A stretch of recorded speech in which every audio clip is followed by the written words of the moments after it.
नमस्कार प्रिय दर्शकों, एक बार फिर आपका स्वागत है हमारे YouTube channel Kittu web TV में। प्रिय दर्शकों, आज फिर एक नया वीडियो, एक नई कहानी लेकर हम हाजिर हुए हैं। प्रिय दर्शकों, आज की जो कहानी है बड़ी ही मोटिवेशनल और ज्ञानवर्धक है। प्रिय दर्शकों, इस दुनिया में भाई भाई का दुश्मन क्यों बन जाता है, धोखा करके भाई की संपत्ति क्यों हड़प लेता है, आइए इस कहानी के माध्यम से समझते हैं।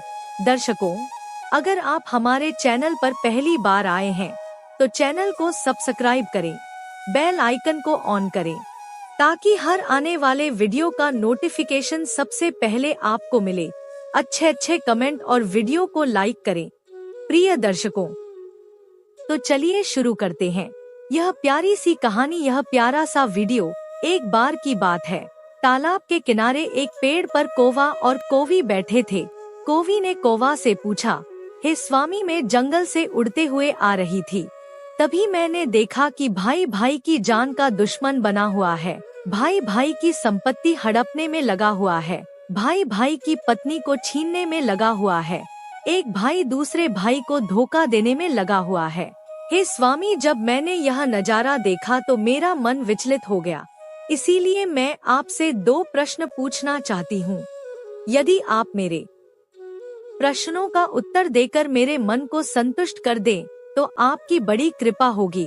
फिर कौवा कौवी से कहता है, हे प्रिय, ठीक है, तुम अपने दोनों प्रश्न बताओ, मैं तुम्हें तुम्हारे दोनों प्रश्नों के उत्तर देकर तुम्हारे मन को संतुष्ट करने का पूरा प्रयास करूंगा। कौवी कहने लगी, हे स्वामी, मेरा पहला प्रश्न है कि भाई भाई का दुश्मन क्यों बन जाता है। मेरा दूसरा प्रश्न है, भाई का हिस्सा हड़पने वाले व्यक्ति को भगवान से कौन सी सजा मिलती है। फिर कौवा कहता है, हे कौवी, तुम्हारे दोनों ही प्रश्न बहुत ही महत्वपूर्ण हैं। जो भी इन प्रश्नों से प्राप्त ज्ञान को अपने जीवन में उतारे वह कभी भी अपने भाई का दुश्मन नहीं बनेगा, वह अपने भाई का हिस्सा कभी भी नहीं हड़पेगा, वह अपने भाई की पत्नी को कभी छीनने की कोशिश नहीं करेगा। कौवा कहता है, मैं तुम्हें तुम्हारे दोनों प्रश्नों के उत्तर देने से पहले एक छोटी सी कहानी सुनाता हूँ। इस कहानी को बहुत ही ध्यान से सुनना। यदि तुमने इस कहानी को ध्यान से सुना तो निश्चित ही तुम्हारे दोनों प्रश्नों का उत्तर तुम्हें मिल जाएगा और तुम्हारा मन पूरी तरह से संतुष्ट हो जाएगा। फिर कौवा को कहानी पूरी सुनने का वचन देती है और कहती है, आप कहानी शुरू कीजिए, मैं कहानी को पूरा मन से सुनूंगी। प्रिय दर्शकों, कहानी शुरू करने से पहले मेरा आप सभी से अनुरोध है कि आप हमारी कहानी में खो जाएं। उससे पहले हमारे चैनल को सब्सक्राइब करके बेल आइकॉन अवश्य दबा लें, जिससे हमारी हर वीडियो का नोटिफिकेशन सबसे पहले आप तक पहुंच सके और आप हमारी हर वीडियो से प्राप्त ज्ञान को अपने जीवन में उतार सकें। तो चलिए कहानी शुरू करते हैं। तब कौवा कहता है, हे प्रिय, एक नगर में एक राजा था। उसके महल में एक बहुत ही सुंदर बाग था। उस बाग में तरह तरह के फूलों के पौधे और अनेक प्रकार के मीठे फलों के पेड़ थे। इसके अलावा उस बाग में सबसे आश्चर्यजनक चीज थी, एक सेब का पेड़ जिसमें सोने के सेब लगते थे। उस राजा ने उस पेड़ की देखभाल के लिए खास इंतजाम कर रखा था। जब इसके फल पकते थे तो चौकीदार रात दिन उस पेड़ का पहरा दिया करते थे ताकि कोई सोने का सेब चुरा ना सके। कौवा कहता है, हे प्रिय, लेकिन एक दिन की बात है, जब बाग के माली ने सोने के सेबों को गिना तो उसमें एक सेब गायब था। माली तुरंत दौड़ता हुआ राजा के पास पहुंचा और राजा को सेब के पेड़ पर एक फल कम होने की खबर दी। राजा ने यह बात सुनी तो उसे बड़ा आश्चर्य हुआ कि बाग में उस पेड़ की देखभाल का इंतजाम करने के बाद भी उस पेड़ से फल कैसे चोरी हो गया। राजा ने ऐलान किया कि जिस व्यक्ति ने उस पेड़ का सेब चुराया है, उस व्यक्ति को जो भी पकड़ कर लाएगा उसे इनाम दिया जाएगा। राजा के 3 बेटे थे। सबसे बड़ा राजकुमार राजा से कहने लगा, पिताजी, रात को मैं बाग में पहरा दूंगा और चोर को पकड़ने की कोशिश करूंगा। फिर राजा ने अपने बड़े बेटे यानी बड़े राजकुमार को बाग में पहरा देने का आदेश दिया और चोर को पकड़ने की इजाजत दे दी। वह बड़ा राजकुमार रात में पहरा देने लगा, लेकिन 2 घंटे बाद ही बड़े राजकुमार को नींद आ गई और वह सो गया। कौवा कहता है, हे प्रिय, वह राजकुमार सुबह उठा और उसने सेवों को गिना तो वह देखकर चकित रह गया कि रात भर में एक सेव और गायब हो गया। फिर इसके बाद दूसरी रात को मझले राजकुमार ने पहरा देने का काम संभाला तो उसे भी नींद आ गई और तीसरे दिन भी सेब चोरी हो गया। पेड़ से लगातार फल चोरी होने से वह राजा बड़ा चिंतित था और दरबारी के भी समझ में नहीं आ रहा था कि क्या किया जाए। यह सोचते हुए सब उदास बैठे थे। इतने में सबसे छोटा राजकुमार आया और उसने कहा, आज की रात में पहरा दूंगा और चोर को पकड़ लूंगा। प्रिय दर्शकों, कौवा कहता है, हे प्रिय राजा सबसे छोटे राजकुमार से खुश नहीं रहता था। वह छोटे राजकुमार को हमेशा मूर्ख समझता था और फिर जब छोटा राजकुमार राजा से कहता है कि आज रात को मैं पहरा दूंगा और चोर को पकड़ कर लाऊंगा, तो राजा उसे डांटते हुए कहता है कि तुम क्या समझते हो, क्या तुम्हें इसमें सफलता मिलेगी? बड़े राजकुमार इस काम में असफल हो चुके हैं। तुम अपना काम करो, तुम्हारे बस की बात नहीं है। लेकिन छोटा राजकुमार नहीं माना। उसने राजा से प्रार्थना की और बोला, उसे एक मौका दिया जाए। अंत में राजा राजी हो गया। कौवा कहता है, हे प्रिय, फिर सबसे छोटा राजकुमार रात में पहरा देने लगा। उसने तय किया कि वह किसी भी हालत में नहीं सोएगा और चोर को जरूर पकड़ेगा। वहीं जब आधी रात हुई और रात के 12 बजे का समय हुआ तो राजकुमार ने देखा कि एक सुंदर सोने की चिड़िया कहीं से उड़ती हुई आई और सेब के पेड़ पर बैठ गई। फिर उसने देखते देखते सोने का एक सेब तोड़कर अपनी चोंच में पकड़ लिया। छोटा राजकुमार जाग रहा था। राजकुमार ने फौरन निशाना साधा और तीर चला दिया, लेकिन तीर चिड़िया को नहीं लगा और वह पंख फड़फड़ा कर उड़ गई। राजकुमार का तीर उस चिड़िया के पंख पर लगा और एक सोने का पंख टूटकर जमीन पर आ गिरा। कौवा कहता है, हे प्रिय, फिर दूसरे दिन सुबह राजकुमार ने राजा को सारी बात बता दी और वह सोने का पंख राजा के सामने रख दिया। पंख इतना सुंदर और इतना कीमती था कि राजा उसे देखता ही रह गया।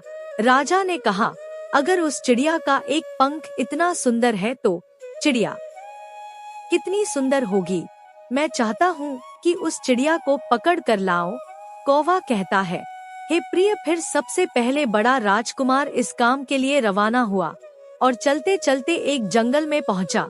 वहाँ उसने एक लोमड़ी को एक पेड़ के नीचे आराम करते देखा। फिर राजकुमार ने शिकार के लिए मौका देखकर तीर अपने धनुष पर चढ़ा लिया। वह तीर छोड़ने ही वाला था कि लोमड़ी ने चिल्लाकर कहा, राजकुमार, मुझे मत मारो। मुझे पता है कि तुम सोने की चिड़िया की खोज में निकले हो। तुम मेरी राय मानोगे तो तुम्हारा काम जल्दी पूरा हो जाएगा। तुम इसी रास्ते से सीधे चले जाओ। शाम होने पर तुम एक गांव में पहुँचो। वहाँ तुम्हें आमने सामने 2 सराय मिलेंगे। वहीं एक सराय खूब सजी सजाई और दूसरी सराय बहुत ही भद्दी दिखाई देगी। तुम एक काम करना, जो सराय बहुत सजी सजाई दिखाई दे और सुंदर सी दिखाई दे, तुम उसके अंदर मत जाना। यदि तुम ऐसा करोगे तो तुम्हारा काम बहुत ही आसानी से हो जाएगा। कौवा कहता है, हे प्रिय, वह लोमड़ी की बात सुनकर बड़े राजकुमार को हंसी आ गई और उसने चिल्लाकर कहा, भाग जा यहाँ से, मुझे तेरी सलाह की जरूरत नहीं है। और ऐसा कहकर बड़े राजकुमार ने लोमड़ी पर तीर छोड़ दिया। लेकिन लोमड़ी बहुत चालाक थी, वह बचकर भाग गई। बड़ा राजकुमार आगे चला गया। शाम को जब एक गांव में पहुंचा तो उसने देखा कि सड़क के किनारे सचमुच में 2 सराय थी।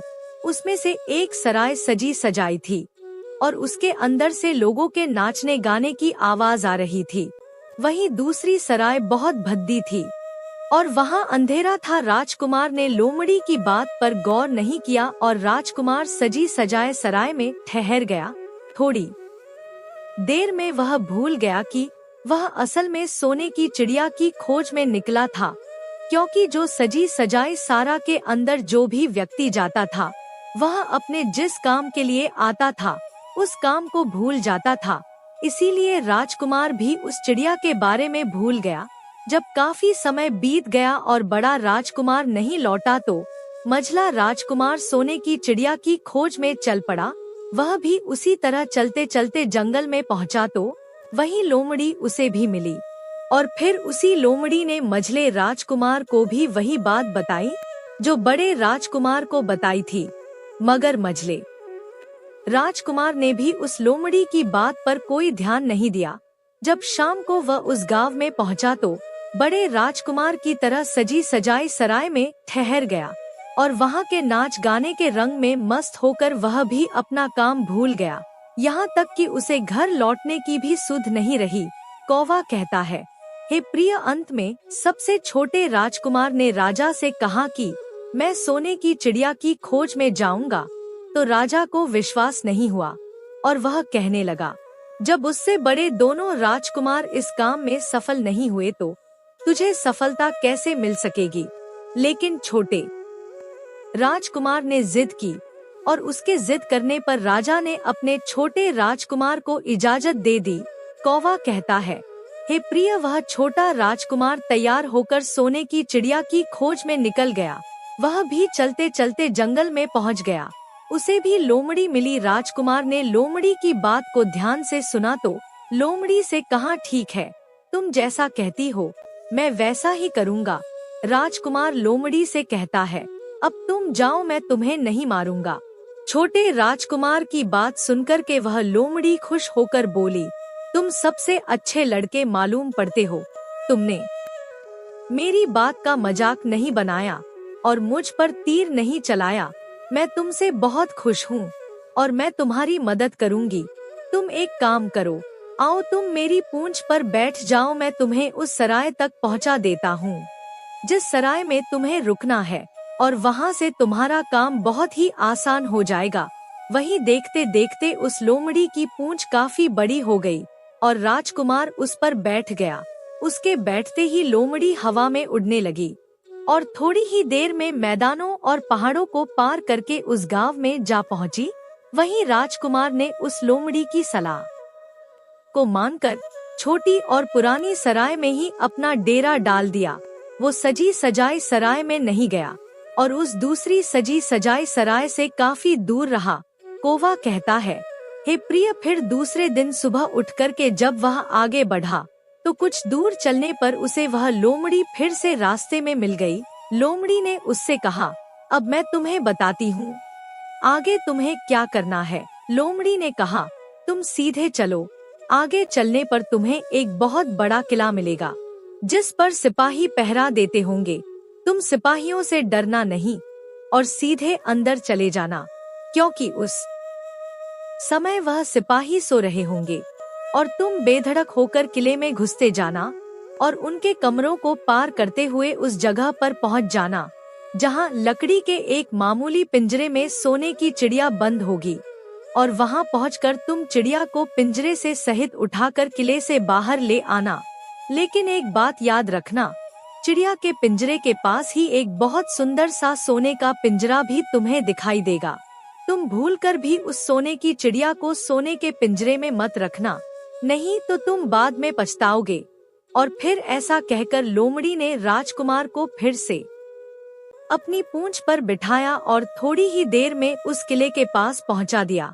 कौवा कहता है, हे प्रिय, अब राजकुमार ने किले के पास जाकर देखा, सचमुच उसके पहरेदार सो रहे थे। और फिर छोटा राजकुमार बिना डरे हुए सीधा महल में घुस गया और थोड़ी ही देर के बाद उस कमरे में जा पहुंचा जहां सोने की चिड़िया एक पिंजरे में बैठी हुई थी। उस पिंजरे के पास ही सोने के 3 सेब पड़े हुए थे। फिर तो उन तीनों सेबों को देखकर राजकुमार ने फौरन पहचान लिया कि यह तीनों सोने के सेब उसके पिता के बाग के ही हैं। सोने की चिड़िया इतनी सुंदर थी कि राजकुमार उस चिड़िया को देखता ही रह गया और वह उस चिड़िया को उठाकर लाने ही वाला था कि उसकी नजर पास ही पड़े एक सुंदर से पिंजरे पर पड़ गई। वह पिंजरा बहुत ही सुंदर था और उसमें तरह तरह के कीमती पत्थर जड़े हुए थे। और फिर उस सुंदर सोने के पिंजरे को देखकर छोटे राजकुमार के मन में लालच आ गया। और उसने सोने की चिड़िया के लिए वही पिंजरा ठीक समझा और राजकुमार लोमड़ी की बात को भूल गया। उसने सोने के पिंजरे को छूने के लिए मना किया था, मगर राजकुमार लोमड़ी की बात भूलकर और उसने सोने की चिड़िया को लकड़ी के पिंजरे से निकालकर उस सोने के पिंजरे में बंद कर दिया। लेकिन नए पिंजरे में आते ही वह सोने की चिड़िया जोर जोर से शोर मचाने लगी और राजकुमार पिंजरे को उठाकर कमरे से बाहर भी नहीं निकल पाया था, क्योंकि चिड़िया के शोर मचाने पर उसकी आवाज से सिपाही कमरे में पहुंच गए और उन्होंने राजकुमार को पकड़ लिया। कौवा कहता है, फिर राजकुमार को अपनी भूल का पता चला। उसे याद आया कि लोमड़ी ने उसे क्या कहा था, लेकिन अब क्या हो सकता था। सिपाही उस छोटे राजकुमार को पकड़कर राजा के दरबार में ले गए। पूछने पर राजकुमार ने सारी बात राजा को बता दी। फिर राजकुमार की बात को सुनकर राजा ने कहा, तुम मेरे महल में चोरी करने के लिए घुसे थे, मैं तुमको माफ नहीं कर सकता। तुम्हें फांसी की सजा दी जाएगी, लेकिन मैं तुम्हें एक मौका दे सकता हूँ। अगर तुम मेरे लिए सोने का घोड़ा लाकर दो तो मैं तुम्हें ना सिर्फ छोड़ दूंगा बल्कि सोने की चिड़िया भी तुमको दे दूंगा। राजकुमार को अपनी जान बचाने के लिए राजा की शर्त माननी पड़ी और वह सोने के घोड़े की तलाश में निकल पड़ा। वह किले के बाहर जाने पर छोटे राजकुमार ने देखा कि लोमड़ी उसका इंतजार कर रही है और फिर उसने लोमड़ी को सारी बातें बताई। तो लोमड़ी ने निराश होते हुए कहा कि मैं अब तुम्हारी कोई मदद नहीं करूंगी। तुमने मेरे कहने के अनुसार काम नहीं किया। मैंने जिस तरह से कहा था, अगर तुम उस तरह से काम करते तो मुसीबत में नहीं फंसते और सोने की चिड़िया भी तुम्हारे हाथ में होती। कौवा कहता है, हे प्रिय, वह राजकुमार बोला, मुझे माफ कर दो, मुझसे गलती हो गई। मेरा काम तुम्हारी सहायता के बिना नहीं चलेगा। मुझे राजा ने सोने का घोड़ा लाने के लिए कहा है, वरना वह मुझे फांसी पर चढ़ा देगा।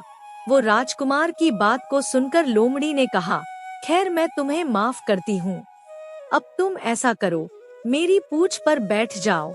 फिर लोमड़ी कहने लगी, चले चलो, कुछ दूर जाने पर तुम्हें एक दूसरा किला मिलेगा। इस किले की घुड़साल में तुम्हें सोने का घोड़ा बंधा हुआ मिलेगा। महल के नौकर चाकर सब सो रहे होंगे। तुम चुपचाप जाना और घोड़े को खोल लेना, लेकिन एक बात याद रखना, वहाँ घोड़े के पास में ही घोड़े पर कसने के लिए 2 जीन रखी होगी। उनमें से एक तो बहुत पुरानी चमड़े की जीन होगी और दूसरी सोने की जीन होगी। तुम सोने की जीन को छूना भी मत और उस घोड़े पर पुरानी चमड़े की जीन को कसकर सवार हो जाना और उसे दौड़ा हुए किले से बाहर चले आना। वहीं लोमड़ी की बात सुनकर छोटे राजकुमार ने वादा किया कि वह ठीक वैसा ही करेगा और फिर लोमड़ी ने उस छोटे राजकुमार को अपनी पूंछ पर बैठाया और कुछ ही देर में उस किले के पास पहुंचा दिया। वहीं किले के पास पहुंचते ही लोमड़ी ने राजकुमार को उतारा और फिर वहां से चली गई। राजकुमार सीधा फटाक से किले में घुस गया। अंदर जाकर उसने देखा कि वहां के सभी नौकर चाकर सोए हुए थे और फिर थोड़ी ही देर में वह किले की घुड़साल में पहुंच गया। राजकुमार ने पास जाकर देखा तो वह घोड़ा सचमुच सोने का था। ऐसा सुंदर घोड़ा उसने सपने में भी नहीं देखा था। राजकुमार ने आगे बढ़कर उस सोने के घोड़े को खोल लिया। जब वह बाहर निकलने लगा तो उसकी नजर एक कोने में पड़ी सोने की जीन पर पड़ी। वह जीन बहुत ही सुंदर थी, उसमें हीरे मोती जड़े हुए थे। उसके पास ही एक फटी पुरानी चमड़े की जीन पड़ी हुई थी। वह राजकुमार सोचने लगा कि इतने सुंदर घोड़े पर यह पुराने चमड़े की जीन कसना राजकुमार को शोभा नहीं देगा और फिर ऐसा सोचकर के वह राजकुमार सोने की जीन को उठा लेता है और घोड़े पर कसना शुरू कर देता है। फिर जैसे ही घोड़े की पीठ पर वह सोने की जीन को कसता है, वैसे ही घोड़ा जोर जोर से हिनहिनाना लगा और किले के नौकर चाकर जाग जाते हैं। वहीं थोड़ी ही देर में राजकुमार को पकड़ लिया जाता है। कौवा कहता है, हे प्रिय, राजकुमार को सिपाहियों ने हाथ बांधकर अपने राजा के सामने पेश किया। राजकुमार की सारी बातें राजा ने सुनकर कहा, तुमने मेरे घोड़े को चुराने की कोशिश की है, इसलिए तुम्हें फांसी की सजा दी जाएगी।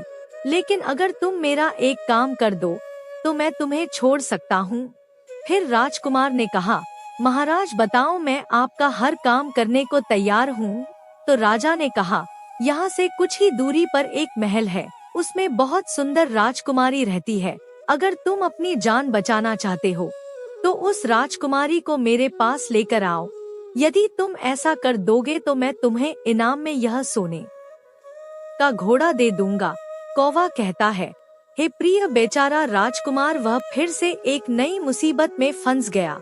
उसे मजबूर होकर राजा की शर्त माननी पड़ी। अब वह सोने के महल की खोज में निकल पड़ा। कुछ दूर चलने पर उसे वो लोमड़ी फिर मिल गई।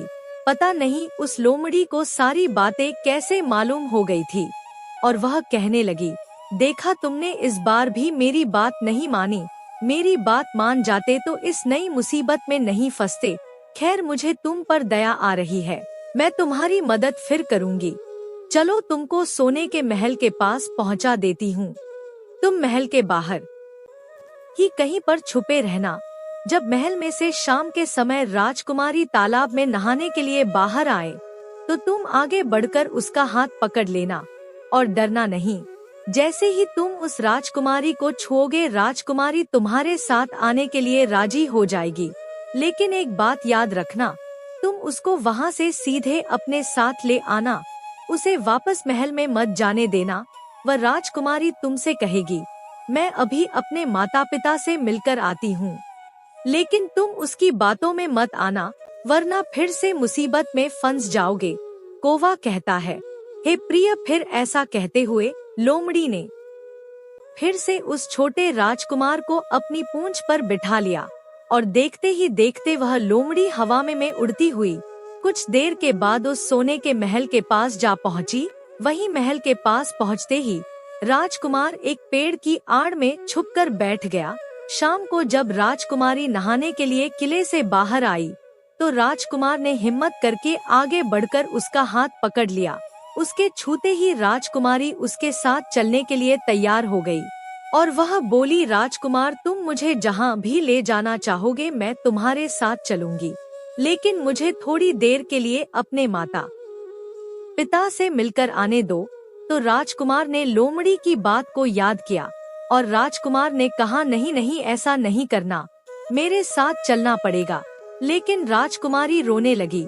इतनी सुंदर राजकुमारी थी कि राजकुमार उस राजकुमारी का रोना नहीं देख सका और उसका मन पिघल गया। छोटा राजकुमार अंत में राजी हो गया और बोला, जाओ थोड़ी देर के लिए माता पिता से मिलकर आओ, लेकिन फिर तुरंत बाहर चली आना। कौवा कहता है, हे प्रिय, लेकिन राजकुमारी ने जैसे ही किले में कदम रखा, किले के पहरेदार जाग गए और उन्होंने राजकुमार को पकड़ लिया। वहीं राजकुमार बहुत पछताया, लेकिन अब क्या हो सकता था। सिपाहियों ने उसे अपने राजा के सामने पेश किया। राजा बहुत निराश था। उसने उसी वक्त आदेश दिया कि इस राजकुमार को फौरन फांसी पर चढ़ा दिया जाए। फिर तो फांसी का आदेश सुनने के बाद में राजकुमार रोने लगा, गिड़गिड़ा लगा। इस पर राजा ने थोड़ी देर सोच विचार किया और कहा, मैं अपना आदेश वापस नहीं ले सकता, लेकिन अगर तुम मेरा एक काम कर दो तो तुम्हारी जान बच सकती है। फिर राजकुमार ने कहा, ठीक है, आप जो भी कहेंगे मैं आपका काम करूँगा। तो राजा ने कहा, हमारे किले के ठीक सामने एक बहुत बड़ा पहाड़ है, इसके कारण हमारे किले की सुंदरता नष्ट होती है। अगर तुम 8 दिन में इस पहाड़ को खोदकर साफ कर दो तो हम तुम्हें क्षमा कर देंगे और राजकुमारी का विवाह भी तुम्हारे साथ कर देंगे। वही राजकुमार किले के बाहर आकर पहाड़ को देखने लगा। उसके हाथ में एक छोटी सी कुदाली थी। उसके समझ में नहीं आ रहा था कि इतना बड़ा पहाड़ आखिर वह 8 दिन में कैसे खोद सकेगा। फिर भी राजकुमार अपनी जान बचाने के लिए उस पहाड़ को खोदना शुरू करता है। धीरे धीरे 7 दिन बीत गए। इतने दिन तक लगातार खोदने पर भी पहाड़ का सिर्फ एक कोना नहीं खोद सका। कौवा कहता है, हे प्रिय राजकुमार अंत में दुखी होकर बैठ गया। उसे अब अपने आप पर बहुत अधिक क्रोध आ रहा था और मन ही मन में कह रहा था कि अगर मैंने लोमड़ी की बात मान ली होती तो कितना अच्छा होता। लोमड़ी ने मुझे हर बार सही सलाह दी और मैं हर बार उसका कहना ना मानकर नई नई मुसीबत में फंसता गया। कौवा कहता है, हे प्रिय राजकुमार इस तरह सर झुकाए बैठा था कि अचानक उसे अपने पैरों के पास उस लोमड़ी की पूंछ हिलती दिखाई दी। फिर उसने नजर उठाकर देखा तो सचमुच वही लोमड़ी खड़ी थी। फिर लोमड़ी ने मुस्कुराते हुए कहा, क्यों, क्या हाल है? इस बार तो तुम्हारी मदद करने की मेरी जरा भी इच्छा नहीं थी, लेकिन मैं 7 दिन से तुमको पहाड़ खोदते हुए देख रही हूँ। मुझे तुम पर दया आ गई और मैं तुम्हारी मदद के लिए चली आई। जाओ, तुम बहुत थक गए हो, सो जाओ, मैं थोड़ी ही देर में तुम्हारा काम पूरा कर दूंगी। और फिर इस बार राजकुमार ने तय कर लिया था कि अब वह लोमड़ी जैसा कहेगी वह वैसा ही करेगा। और फिर चुपचाप उठ कर के वह राजकुमार एक तरफ सोने के लिए चला गया। वहीं थोड़ी ही देर में राजकुमार को नींद आ गई और सुबह जब वह सोकर के उठा तो उसे अपनी आंखों पर विश्वास नहीं हो रहा था। वहाँ कहीं भी पहाड़ का नामो निशान नहीं था और महल का सुंदर दृश्य दिखाई दे रहा था। फिर तो राजकुमार सीधा राजा के पास पहुँचा। राजा उसके काम से बहुत खुश था। उसने तुरंत ही अपने वादे के अनुसार राजकुमारी के साथ उसका विवाह कर दिया। जब राजकुमार उस सुंदर राजकुमारी के साथ में कुछ दूर चला तो उसे रास्ते में फिर वही लोमड़ी मिली। लोमड़ी कहने लगी, बधाई हो राजकुमार, राजकुमारी के साथ तुम्हें देख करके मुझे बड़ी खुशी हो रही है, लेकिन अब तुम्हें सोने का घोड़ा और सोने की चिड़िया भी प्राप्त करनी चाहिए, क्योंकि वे दोनों चीज तुम्हारे ही लायक है और तुम उन्हें आसानी से प्राप्त कर सकते हो। कौवा कहता है, हे प्रिय, फिर राजकुमार बोला, लेकिन भला मुझे सोने का घोड़ा और सोने की चिड़िया कैसे मिल सकती है?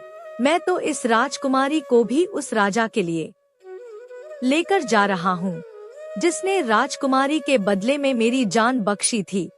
फिर लोमड़ी कहने लगी, नहीं राजकुमार, तुम ऐसा काम कभी मत करना। इस राजकुमारी के साथ में तुम्हारा विवाह हुआ है, अब यह सिर्फ तुम्हारी है। अगर तुम मेरे कहने के अनुसार काम करो तो तुम्हें सोने का घोड़ा और सोने की चिड़िया भी मिल जाएगी। तुम सबसे पहले इस राजकुमारी को लेकर सोने के घोड़े वाले राजा के पास जाओ। राजा जब राजकुमारी को देखेगा तो खुश हो जाएगा और खुश होकर वह तुमको सोने का घोड़ा दे देगा। फिर तुम घोड़े पर सवार हो जाना और सवार होकर के सबसे विदा लेना। वहीं राजकुमारी से तुम बाद में विदा लेना और जैसे ही तुम राजकुमारी के पास पहुँचो तो तुम हाथ पकड़कर घोड़े के ऊपर खींच लेना और घोड़े को दौड़ा देना, क्योंकि सोने का घोड़ा इतना तेज दौड़ता है कि दुनिया का तेज से तेज घोड़ा भी उसकी बराबरी नहीं कर सकता है। जाओ, तुम पहले इतना काम पूरा करो, इसके बाद आगे क्या करना है बाद का काम मैं बाद में बताऊंगी। जब तुम घोड़ा और राजकुमारी को लेकर आओगे तो तुम्हें वहाँ आगे मैं रास्ते में फिर मिलूंगी। कौवा कहता है, हे प्रिय राजकुमार ने ठीक वैसा ही किया जैसा लोमड़ी ने उससे कहा था। जब सोने के घोड़े वाले राजा ने खुश होकर उसे इनाम में सोने का घोड़ा दिया तो राजकुमार उस पर सवार हो गया और सबसे विदा लेने लगा। अंत में वह राजकुमार राजकुमारी को उठाकर घोड़े पर बैठाकर घोड़े को तेजी से दौड़ा हुआ किले से बहुत दूर निकल गया।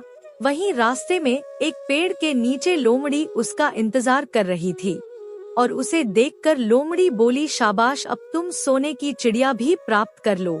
जब तुम सोने की चिड़िया वाले राजा के पास पहुँचेंगे तो वह इस घोड़े को देख कर के बहुत ही खुश होगा। तो तुम उससे कहना कि पहले सोने की चिड़िया का पिंजरा मेरे हाथ में दे दो, तब मैं यह घोड़ा तुमको दूंगा। फिर जैसे ही राजा जब वह पिंजरा तुम्हारे पास लाए तो तुम पिंजरा उसके हाथ से छीन लेना और घोड़े को दौड़ा देना। बस ऐसे चिड़िया तुमको मिल जाएगी और कोई तुम्हें पकड़ भी नहीं सकेगा। कौवा कहता है, हे प्रिय, इस बार भी राजकुमार ने ठीक वैसा ही किया जैसा लोमड़ी ने बताया था और वह राजकुमारी के साथ ही घोड़े पर बैठा रहा। और जब राजा ने उसके हाथ में सोने की चिड़िया का पिंजरा दिया तो उसने तुरंत घोड़े को वहां से भगा दिया। सोने का घोड़ा हवा से बातें करने लगा। वहीं कुछ दूर चलने पर लोमड़ी फिर उसे मिल गई। राजकुमार ने उससे कहा, तुमने मेरी बहुत बड़ी मदद की है। तुम्हारी वजह से मुझे ना सिर्फ सोने की चिड़िया मिली, बल्कि सोने का घोड़ा और इतनी सुंदर राजकुमारी भी मिल गई। बताओ मैं तुम्हें क्या इनाम दूं? मैं तुमको कुछ ना कुछ देना चाहता हूँ। फिर राजकुमार की बात को सुनकर वह लोमड़ी कहने लगी, अगर तुम खुश हो तो मेरा एक काम कर दो। तुम मुझ पर एक तीर चला करके मुझे मार दो। इस समय तुम यही सबसे बड़ा काम मेरे लिए कर सकते हो। फिर लोमड़ी की बात सुनकर राजकुमार कहने लगा, भला ऐसा कैसे हो सकता है? तुमने मेरी इतनी मदद की है और मैं बदले में तुम्हें मार दूं, ऐसा कभी नहीं कर सकता। फिर तो ऐसा सुनकर के वह लोमड़ बहुत दुखी हुई और बोली, अगर तुम मेरा यह काम नहीं कर सकते हो तो फिर ठीक है, जाओ। लेकिन जाने से पहले तुम्हारी भलाई के लिए मैं तुम्हें 2 बातें बता रही हूँ। हम हमेशा ध्यान रखना। पहली बात तो यह है कि कभी भी किसी भी कुएं की दीवार पर मत बैठना, और दूसरी बात, ऐसे लोगों के लिए कभी धन खर्च मत करना जिन्हें फांसी मिलने वाली हो। कौवा कहता है, हे प्रिय। फिर लोमड़ी की बात सुनकर राजकुमार बोला, तुम भी अजीब हो, तुम्हारी बातें मेरी समझ में नहीं आती हैं। भला मैं कभी कुएं की दीवार पर क्यों बैठूंगा और ऐसे आदमियों पर धन खर्च क्यों करूंगा जिनको फांसी दी जाने वाली हो। लेकिन लोमड़ी ने उसकी बात का कोई जवाब नहीं दिया और अलविदा कह करके लोमड़ी वहाँ से चली गई। कौवा कहता है, हे प्रिय। लोमड़ी के चले जाने के बाद में राजकुमार सोने का घोड़ा दौड़ा हुआ आगे बढ़ा तो राजकुमारी उसके साथ बैठी हुई थी और सोने की चिड़िया का पिंजरा भी उसके हाथ में था। वहीं कुछ ही देर में राजकुमार उसे छोटे गांव में जा पहुंचा, जिसमें वह दोनों सराय थी। गांव के लोग और खास तौर से बच्चे उसको देखने के लिए बाहर निकल कर आए। सोने के घोड़े पर इतनी सुंदर राजकुमार के साथ बैठी एक राजकुमारी को देखकर के सभी सराय वाले चकित थे। इतने में ही राजकुमार ने देखा कि गांव के बगीचे में एक जगह बहुत से लोग जमा है और कुछ शोर हो रहा है। फिर राजकुमार के पूछने पर लोगों ने बताया कि वहां पर 2 आदमियों को फांसी देने की तैयारी हो रही है। फिर तो राजकुमार उन आदमियों से मिलने के लिए उधर को चल पड़ा और वहां पहुंचने पर उसने देखा कि वह 2 आदमी जिनको फांसी दी जाने वाली थी, वह कोई और नहीं बल्कि उसके सगे बड़े भाई थे, जो सजी सजाई सराय में पहुंच गए और अपनी सुध बुद्ध खो बैठे थे। वहीं तरह तरह के बुरे काम करते थे और जुआ खेलते थे और जुए में बहुत सारा धन हार चुके थे। उन्होंने लोगों से बहुत सारा रुपया उधार ले लिया था और इन्हीं सब बातों से चिढ़ करके गांव वाले उन दोनों बड़े राजकुमारों को फांसी पर चढ़ाने जा रहे थे। कौवा कहता है, हे प्रिय भाई, आखिरकार भाई होता है। छोटा राजकुमार ऐसा कैसे होने देता? उसने अपने बड़े भाइयों को बचाने के लिए वहाँ के लोगों से कहा, मुझसे रुपया ले लो और तुम इन लोगों को छोड़ दो। और फिर उसके बहुत विनती करने पर वहाँ के लोग राजी हो गए और उन्होंने उन दोनों आदमियों को रिहा कर दिया। वहीं राजकुमार अपने भाइयों को छुड़ाकर अपने महल की तरफ चल दिया। आगे कुछ दूर चलने पर जंगल में एक कुआं दिखाई दिया। फिर राजकुमार कुछ सोचकर राजकुमारी से कहता है, हम कुछ देर के लिए इस कुएं के पास आराम करते हैं और यहाँ पर ठंडा पानी पीने के बाद हम यहाँ से आगे के लिए प्रस्थान करेंगे। राजकुमार की बात सुनकर राजकुमारी मान गई। इधर राजकुमार लोमड़ी की दोनों बातों को भूल चुका था, जो कि लोमड़ी ने विदा के समय कहा था कि कभी भी घोड़े से उतरकर कुएं की दीवार पर मत बैठना और कभी भी ऐसे आदमियों की मदद मत करना जिनको फांसी लगने वाली हो। वहीं जैसे ही छोटा राजकुमार राजकुमारी के साथ में उस कुएं के किनारे पर बैठा, तब तक उसके दोनों बड़े भाई आ गए। जलने लगे। इसको तो सुंदर राजकुमारी मिल गई और इतना सारा धन भी मिल गया और पिताजी भी इसकी बुद्धिमानी की प्रशंसा करेंगे। इसकी घर में इज्जत बढ़ जाएगी। कल तक पिताजी इसे मूर्ख समझते थे, आज यही बुद्धिमान माना जाएगा। इसलिए दोनों भाइयों ने सलाह करके और मौका देखकर अपने छोटे भाई छोटे राजकुमार को कुएं में धकेल दिया और उसके बाद सोने का घोड़ा लेकर घोड़े पर राजकुमारी को बिठाकर सोने की चिड़िया का पिंजरा उठाकर वहां से चलते बने और फिर इस प्रकार धन और राजकुमारी के लालच में बड़े दोनों भाइयों ने छोटे भाई को मौत के मुंह में धकेल दिया। फिर कुछ ही देर में दोनों बड़े राजकुमार अपने राज्य में लौट आए। घर लौटकर राजा से कहा, हम सोने की चिड़िया को पकड़ कर लाए हैं। इसी चिड़िया ने हमारे बाग से सोने के सेब चुराए थे। हम यह सोने का घोड़ा और यह राजकुमारी भी लाए हैं। यह सब देखकर राजा बहुत खुश हुआ। सारे राज्य में वहाँ के लोग खुशियाँ मनाने लगे। वहीं राजकुमारी खुश नहीं थी, वह रो रही थी। उसने खाना पीना भी छोड़ दिया। वहीं घोड़े ने भी खाना बंद कर दिया और चिड़िया ने भी दाना पानी बंद कर दिया। राजा ने बहुत कोशिश की, लेकिन ना तो राजकुमारी खुश हुई और ना ही सोने का घोड़ा और ना ही सोने की चिड़ियों ने दाना खाना शुरू किया। कौवा कहता है, हे प्रिय, उधर वह छोटा राजकुमार कुएं में गिर गया था, लेकिन वह मरा नहीं था। कुआं बहुत गहरा था, लेकिन उसमें पानी बहुत कम था। और उस लोमड़ी की बात याद आई तो वह पछताने लगा और सोचने लगा, अगर मैंने लोमड़ी का कहा मान लिया होता और शायद घोड़े से उतरकर इस कुएं के पास दीवार पर नहीं बैठता और मैंने अपने दोनों लालची भाइयों की मदद ना की होती, तो शायद आज मैं इस कुएं में ना पड़ा होता। कौवा कहता है, हे प्रिय, उस राजकुमार ने जैसे ही लोमड़ी को पुनः याद किया, लोमड़ी कुएं पर आ पहुंची और बोली, देखा राजकुमार, मैंने पहले ही तुम्हें समझाया था कि किसी कुएं की दीवार पर मत बैठना और ऐसे आदमियों की मदद मत करना जिन्हें फांसी दी जाने वाली हो, लेकिन तुम नहीं माने। खैर चलो, अब आखिरी बार मैं फिर तुम्हारी मदद कर देती हूँ। तुम मेरी पूंछ पकड़ करके कुएं से बाहर निकल आओ। और ऐसा करके लोमड़ी ने अपनी पूंछ कुएं में लटका दी। देखते ही देखते पूंछ इतनी लंबी हो गई कि कुएं में पड़े राजकुमार के पास तक जा पहुंची। वहीं राजकुमार पूंछ को पकड़ के कुएं से बाहर निकल आया और फिर लोमड़ी ने उससे कहा, अब तुम अपने घर जाओ, लेकिन जरा होशियार रहना, तुम्हारे भाई तुम्हारी जान के दुश्मन हैं। वह लोग निश्चित तुम्हें मार देंगे। कौवा कहता है, हे प्रिय, वो राजकुमार घर की ओर चल पड़ा। अपने राज्य में पहुंचने पर उसे एक भिखारी मिला, तो भिखारी को उसने अपने सुंदर कपड़े दान में दे दिए और उसके फटे पुराने कपड़े पहन लिए। इस तरह भेष बदलकर वह छोटा राजकुमार अपने किले में पहुंच गया और वहां उसके पहुंचने पर एक बड़ी आश्चर्यजनक बात हुई। सोने का घोड़ा खुशी से नाचने लगा और दाना खाने लगा। सोने की चिड़िया भी अपने पिंजरे में खुशी से फुदक लगी और गाना गाने लगी। राजकुमारी ने भी अपने आंसू पोंछ लिए और वह भी खुश दिखाई देने लगी। इतना होने पर भी राजा की समझ में कुछ नहीं आया। फिर उसने राजकुमारी से इस खुशी का कारण पूछा, तो राजकुमारी बोली, मैंने तो पहले ही आपको सारी कहानी बता दी थी।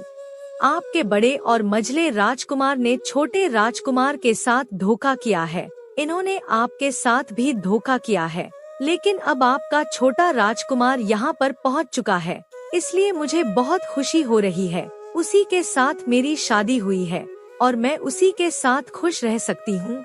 फिर राजकुमारी ने राजा से इतनी बात कहकर मैले फटे पुराने कपड़े पहने एक आदमी की तरफ इशारा किया और बोली, महाराज वो देखो, आपका छोटा राजकुमार खड़ा है। कौवा कहता है, हे प्रिय, राजा ने भी अपने छोटे राजकुमार को पहचान लिया और उस राजा ने अपने छोटे बेटे के बारे में विचार बदल दिए। वो सोचने लगे, मेरा छोटा बेटा मूर्ख नहीं बल्कि सबसे होनहार और बुद्धिमान है। अब तो वह उसको बहुत ही समझदार और बहादुर मानने लगा और अपने सबसे छोटे बेटे को सबसे अधिक प्यार करने लगा। और फिर राजा ने छोटे राजकुमार को राजगद्दी पर बिठाने का निश्चय किया। वही राजा ने कहा कि भाई को कभी भी भाई की पत्नी को हड़पना नहीं चाहिए और ना ही भाई का कभी हिस्सा हड़पना चाहिए, ना ही लालच में आकर के भाई को मौत के घाट उतारना चाहिए। जो भी भाई अपने भाई के साथ में ऐसा करता है उसे दंडित अवश्य किया जाना चाहिए। राजा कहता है कि बड़े और मझले राजकुमार ने अपने छोटे भाई को ही धोखा नहीं दिया बल्कि राजा को भी धोखा दिया है। इससे राजा अपने बड़े राजकुमारों से बहुत नाराज था और फिर उसने दोनों बड़े राजकुमारों को सजा देने का ऐलान किया। और अपने राज्य से हमेशा के लिए निकलवा दिया। और राजा कहने लगा, जो भाई भाई की पत्नी को छीनता है, जो भाई के साथ में गलत व्यवहार करता है, जो भाई के धन को हड़पता है, ऐसे भाई को हमेशा के लिए घर से बेघर होना पड़ता है। यही विधि का विधान है। कौवा कहता है, हे प्रिय, जब राजा ने अपने दोनों बड़े राजकुमारों को राज्य से हमेशा के लिए निकलवा दिया, उसके बाद में बड़ी धूमधाम के साथ राजकुमारी के साथ राजकुमार का विवाह किया और फिर छोटा राजकुमार राजकुमारी के साथ में सुखी से रहने लगा। वह छोटा राजकुमार उस लोमड़ी को नहीं भूला था जिसने उसकी सहायता की थी। और एक दिन समय निकालकर वह जंगल में उस लोमड़ी की खोज में निकला। बहुत ढूंढने के बाद में एक पेड़ के खोखले भाग में उसने उस लोमड़ी को चुपचाप बैठा हुआ देखा। लोमड़ी बहुत उदास थी और पहले से बहुत ज्यादा कमजोर हो गई थी। राजकुमार को देखते ही लोमड़ी ने उसे पहचान लिया और कहा, आओ राजकुमार, आज इधर कैसे आना हुआ? तो राजकुमार ने कहा, मैं आज तुम्हें ही ढूंढने के लिए आया हूँ। चलो मेरे बाग में आराम से रहना, वहाँ तुम्हें किसी तरह की तकलीफ नहीं होगी। यहाँ तो जंगल में तुम्हें खाने पीने की तकलीफ होती होगी और जंगली जानवरों और शिकारी का डर हमेशा बना रहता होगा। लोमड़ी ने कहा, नहीं राजकुमार, मैं यहाँ पर ठीक हूँ और भला अब तुम्हें मेरे दुखों से क्या लेना देना? तुम्हारा काम निकल गया, अब तुम राजकुमारी के साथ में सुख पूर्वक अपने महल में राज करो। कौवा कहता है, हे प्रिय, फिर लोमड़ी की बात सुनकर छोटा राजकुमार बोला, नहीं, तुमने मेरा बड़ा उपकार किया है, मैं तुम्हें इनाम देना चाहता हूँ और अपने साथ ही रखना चाहता हूँ। राजकुमारी भी बहुत खुश होगी, वह भी तुमसे मिलना चाहती है। तो लोमड़ी ने कहा, अगर तुम सचमुच मुझे इनाम देना चाहते हो तो मेरा एक काम कर दो। मैंने तुमसे पहले भी कहा था कि तुम तीर चलाकर मुझे मार दो, इसी से मेरा लाभ होगा। असल में मैं तुम्हें अपनी कहानी सुनाती हूँ। एक जादूगर ने मुझ पर जादू कर रखा है। मैं लोमड़ी नहीं हूँ, मुझे उसके जादू के प्रभाव से लोमड़ी के रूप में रहना पड़ रहा है। मैं तो इस देश का राजकुमार हूँ जहाँ की राजकुमारी से तुम्हारा विवाह हुआ है। असल में वह राजकुमारी मेरी छोटी बहन है जिसके साथ में तुम्हारी शादी हुई है। अगर तुम तीर चलाकर मुझे मार दोगे तो मैं इस जादू के प्रभाव से मुक्त हो जाऊंगा और फिर से राजकुमार बनकर अपने देश लौट सकूंगा। छोटा राजकुमार इस बात को सुनकर एकदम से आश्चर्य में पड़ गया और फिर उसने फौरन अपने धनुष पर तीर चढ़ाया और लोमड़ी के ऊपर छोड़ दिया। तीर लगते ही वह लोमड़ी मर गई और उसमें से एक सुंदर सा राजकुमार निकल आया। फिर दोनों राजकुमार आपस में गले मिले और इसके बाद दोनों राजकुमार वापस महल में लौट आए। राजकुमारी अपने भाई से मिलकर बहुत ही खुश हुई। अंत में कौवा कहता है, हे प्रिय, तुम्हारा पहला प्रश्न था कि भाई भाई का दुश्मन क्यों हो जाता है, तो समझ लो धन के लोभ में आकर व्यक्ति भाई जैसे पवित्र रिश्ते को भूल जाता है और धनवान होने के चक्कर में भाई भाई की हत्या कर देता है। मगर राजकुमार की भाइयों की तरह जो भाई ऐसा करता है, एक दिन उसका सर्वनाश हो जाता है। अंत में कौवा कहता है, हे प्रिय, तुम्हारा दूसरा प्रश्न था, भाई का हिस्सा हड़पने वाले व्यक्ति को कौन सी सजा मिलती है, तो समझ लो भाई का हिस्सा या उसकी पत्नी या उसका धन हड़पने वाले व्यक्ति को घर से बेघर होना पड़ता है। जिस प्रकार राजकुमार के दोनों भाइयों को राजा ने राज्य से हमेशा के लिए निकाल दिया और वह घर से बेघर हो गए। इसलिए भाई जैसे पवित्र रिश्ते को कभी कलंकित नहीं करना चाहिए। भाई भाई के बीच में जहाँ प्रेम रहता है वह घर स्वर्ग के समान होता है। फिर कौवी कहने लगी, हे स्वामी, आज की कहानी सुनकर के मेरा मन प्रफुल्लित हो गया। वास्तव में एक भाई को हमेशा दूसरे भाई की मदद करनी चाहिए, ना कि उसको बर्बाद करना चाहिए। तो प्रिय दर्शकों, यदि आपको भी अपने भाई से प्यार हो तो आप इस चैनल को सब्सक्राइब करें और आपको यह कहानी कैसी लगी हमें कमेंट बॉक्स में जरूर बताएं। धन्यवाद।